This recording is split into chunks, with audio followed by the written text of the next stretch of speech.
Alright, everybody. This is a video that I have been wanting to do now for, I guess, a week or two. AlexBigBlue tagged us in a video called Top 5 Favorite Keys. And it dawned on me that I was woefully unprepared to do this video because when we had our daughter, I just started rearranging the house like crazy. I guess anybody who has a kid, life changes and you just start moving crap around. Sometimes you're selling stuff to make room or you're, moving stuff around, I guess. And I was like, oh, I have so many ideas for books I want to use. Then I was like, crap, I don't know where I put those books. So there's a couple of books that I wanted to show off for top 5 favorite keys that, quite frankly, I just don't know what short boxes they're in. So I round up 5 keys that I think represent maybe my collection or characters that I like. Just things like that, So maybe they're like placeholders. But either way, I think I got 5 good books. So I'm starting off with Albedo number 3. If you know anything about this book, you would know that if that said Albedo number 2, it would probably be number 1 on this list. As it stands, Albedo number 3 is the second appearance of Usagi Yojimbo, who got the Superman treatment here. And if you don't know what I mean, Superman appeared on Action Comics 1 and then did not appear on another Action Comics till issue 7, even though we know the rest is history, right? Well, Usagi appears on Albedo 2, a very iconic cover at this point in time, and then is not on the cover for issue 3 before returning on the cover on issue 4. So, issue 2 and issue 4 have way better covers, but still, this is the second appearance of Usagi Yojimbo, and if you've watched any of the recent pickup videos, right, a lot of them are me just chipping away at Usagi, because it's a character that I kind of got into the last maybe 3 years when I started pulling the IDW run and then going back and buying like the Fantagraphics and the Mirage and the Dark Horse and stuff like that. So I have just really enjoyed reading Usagi, which I can't say that for a lot of characters these days. So a lot of comics just don't hold my interest anymore. But Albedo is... but Usagi is a character that definitely refreshed my love of comics. So that's why he's got to be number 5 on here. Starting this channel, I had 0 Usagi books. And you guys have actually just got to watch me discover the character, because out of nowhere, all of a sudden I've got like 20 Usagi books, 40 Usagi books, We've done 3 big Usagi pickups. I remember getting Anthony from Why So Serious. I got all his Usagis, got all of Epicos's Usagis, and then recently I got Battlegrounds Usagis. So I've just been able to make massive dents because, again, I just really enjoy Usagi. Next up is Silver Surfer number 3, first appearance of Mephisto. So Mephisto is my favorite villain, and admittedly, I haven't actually got to read a lot of him in comic books. I mostly know him from some movies or some video games, right? But I don't actually own a lot of Mephisto comic books. I just kind of know a little bit about him. He started off right here as a Silver Surfer villain. Obviously, he's got the big storyline with the Infinity Stones and Thanos and Death. Before, I guess he's kind of been reworked to be Marvel's equivalent of Satan, and then becoming a Ghost Rider villain, which always confused me as a kid, because in the old school Ghost Rider books, they have a Satan character, and I always associated Mephisto with Satan growing up.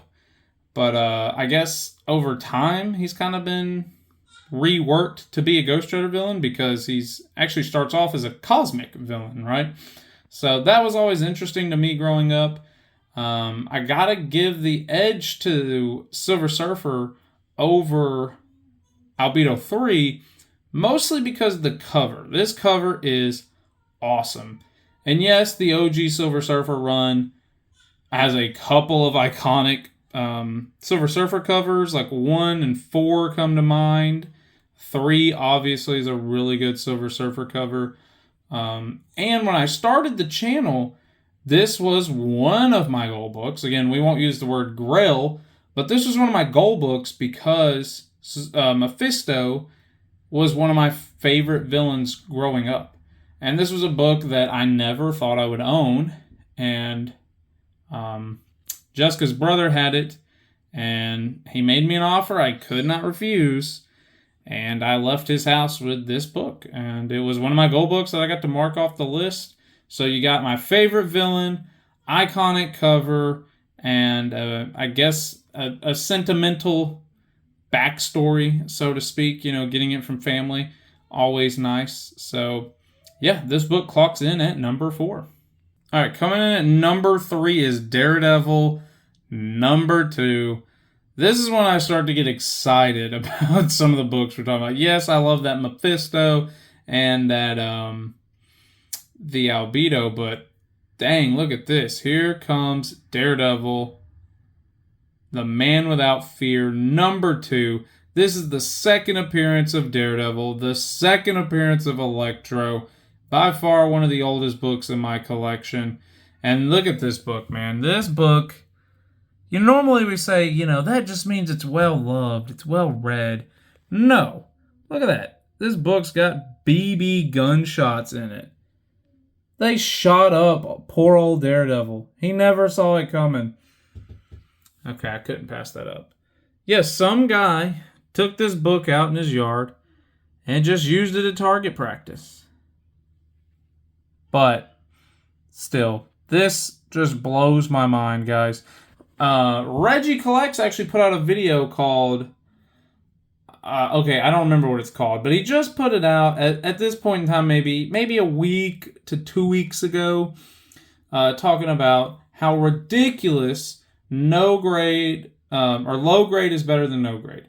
He made a video talking about how ridiculous that was. And a lot of his points, I think, are true about just save your money and invest in the better copy, right? One that you won't regret owning. And one of my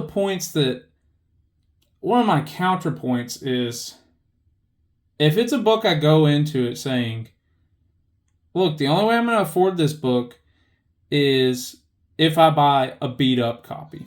That's going to be the only way that I can afford Daredevil number 2. And it's a book I want in my collection. Then I'm okay buying a copy like this. I've owned this book for about 2 years now. I mean, we showed it off on the channel. I have no regrets. I still love this cover, or this copy, or this book, right? It's the second appearance of Daredevil, the second appearance of Electro. Shoot, they even threw the thing on here. I don't know why, but he's on the cover. And, I'm willing to say, look, a high-grade copy of Daredevil doesn't make sense for me where I'm at and what I'm comfortable, buying these comics for. But this was an affordable copy. So, for me, low grade is better than no grade. And, the same sentiment will probably be true if I ever try to get a Daredevil 1, which, spoilers, now that Charlie is in the MCU... Is it realistic? I don't know. But, yeah, guys, Daredevil 2. This may be as close as I ever get to Daredevil 1. And, I may have to be okay with that. And for right now, I am, because I have a copy of Daredevil 2, and I really, really enjoy it. Alright, guys, coming in at number 2 is Ghost Rider number 1. Now, like I've pointed out, I have a raw copy of this book. And truthfully, I was wanting to do Ghost Rider number 1, the 90s run, the Danny Ketch volume, because that's what got me into comic books. Is that run in particular. I got Ghost Rider 16, and then I went back and got Ghost Rider 1. And that was like one of the first keys I ever bought was that Ghost Rider 1. I bought it for like $10, probably in 2008, somewhere between 2007 and 2008, when the movie was coming out, right? And it was off to the races for me. So really, I really thought about putting that Danny Ketch volume in here, but unfortunately, I couldn't find it.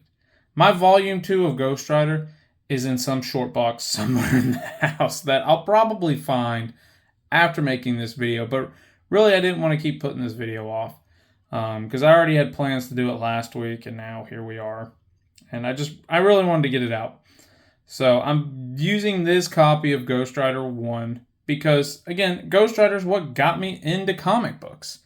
I love Ghost Rider. Marvel Spotlight 5, as I've said in multitude of videos, is my goal book. Once I have that book, I'll have climbed the mountaintop and saw everything the world had to offer me and be at peace with my comic book collection. But until then, I've got Marvel Spotlight 6, I've got Ghost Rider 1, I've got the first appearance of Danny Ketch. I've got a lot of Ghost Rider books that I love, that I'm okay with, and this was a gift from my boss, so it makes it extra special, more so than maybe my Raw grade that I bought in 2021, somewhere in there, around the time they said, hey, Ghost Rider's going to show up in the MCU, and I was like, ugh, and stress bought my Raw copy. So yeah, Ghost Rider is my favorite comic book character. It fluctuates because I've said before, certain characters hold my interest now more than others, and as time has gone on, I start to resonate more with Daredevil, the Teen Titans, and Usagi. But, it all started with Ghost Rider. He's still the main man. He's still the coolest comic book character ever. And he probably always will be. So for that, he's number 2. So let's see what's number 1.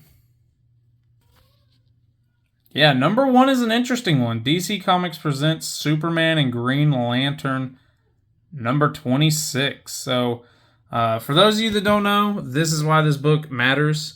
Introducing the new Teen Titans in a special free 16-page comic.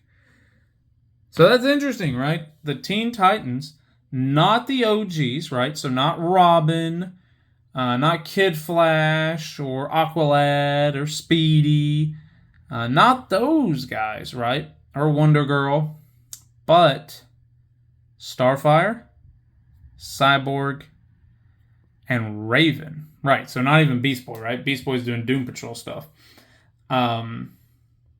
This is their first appearance. And it's definitely not a cameo, right? Free 16-page comic. This is where Raven goes in and plants the dreams into Robin's head that he needs to get the Teen Titans together. And the rest is history. Because Trigon's coming and all that good stuff. So, yeah, the reason that this tops Ghost Rider, again, is just the sentimental value that the Teen Titans have started to have on me. Again, everything started with Ghost Rider, and I always loved Ghost Rider, but Teen Titans are what got me back into comics. They're why we started the channel.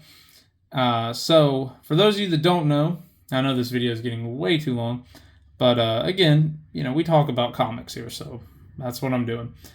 I would babysit my siblings. Golly, this is probably 6 to 8 years ago now. And one of the shows that we bonded over was the Teen Titans show.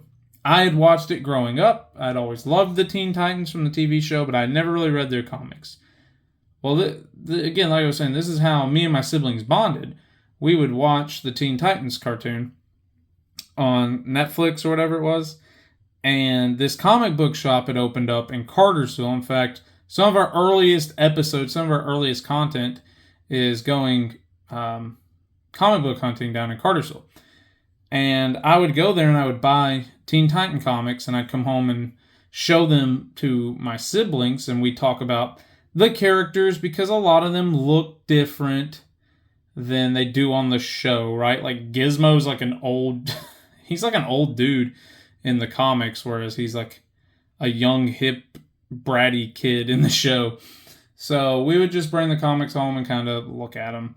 And I would tell them about, oh, this is the first appearance of Jinx, or this is Starfire's origin, or what have you. And it gets better because at that comic book shop is where we met Shane and Dustin, and apparently all the Teen Titan books that I had been buying belonged to Shane. So, again, it's one of my favorite stories because Shane's sitting there talking to Dustin, and he tells Dustin, someone's bought all our Teen Titan comics. And I go up to them, and I'm like, yeah, that was me. I've been buying all the Teen Titan comics. And he's like, well, you're a smart man. You're a good man, And naturally, we just start talking. He tells me about Cartersville Con, and they figure out who Jessica is, That's for Justin. and so basically, Shane and Dustin would do these Facebook Lives with Battlegrounds, and they auctioned this book right here, DC Comics Presents Superman and Green Lantern, and I bought it off of their Facebook Live, and Shane and I probably talked about this book, golly, so much, because he was at a con, and he said he found like almost a 10, like a 9.9 candidate. It says the cleanest copy ever, yada, yada, yada. And I bought this book from him, which, this isn't that copy. But we would just talk about this book all the time. I'd always tell him, like, I'm probably never going to own this book. And he'd always tell me, like, we'll find it. Don't you worry. We're going to get this book.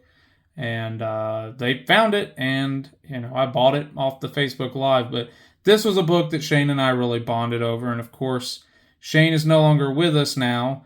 And this book will just always hold a special place in my heart. It wasn't one of Shane's gifts, right? Like, I wanted to do Teen Titans 12, that first appearance of the Batman Who Laughs, because Shane literally gave me that book just because that's just who Shane is.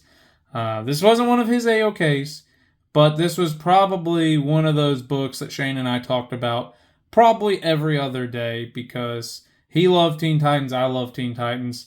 I always said I'd probably never get this book. He always told me that I would.